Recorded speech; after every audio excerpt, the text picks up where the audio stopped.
Yesterday's version of the Sunday Mail, the government-owned paper, had a big headline saying ZACC had an expose of this electoral, so-called electoral fraud deal of Chimombe, Mpofu, and Chivayo.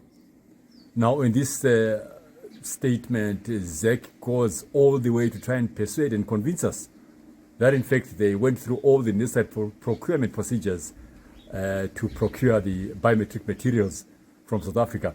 They even go into detailed statements of how the South African embassy was involved in adjudicating and making lists of not less than 7 possible suppliers, and that the winning tender, Remo, was adjudicated fairly.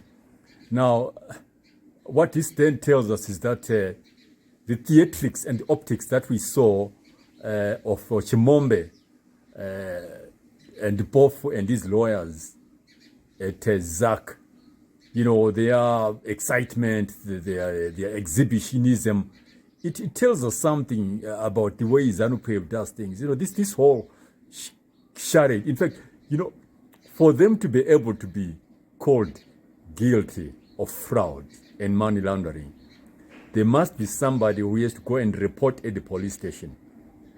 Mpofu or Chimombe should be able to raise a police case against Chivayo.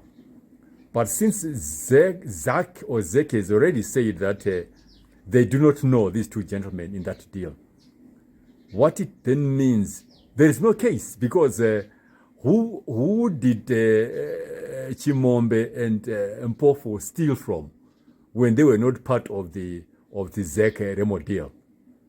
So you can see that everything that involves ZANU-PF is a game. You know, this party takes us for children. They play around with our minds. You know, and why in the first place would it have been a case if there was no case of money laundering?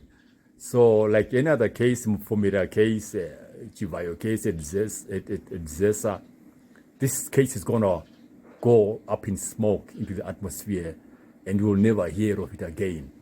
It's another play, another joke in the ZANU-PF scheme of things.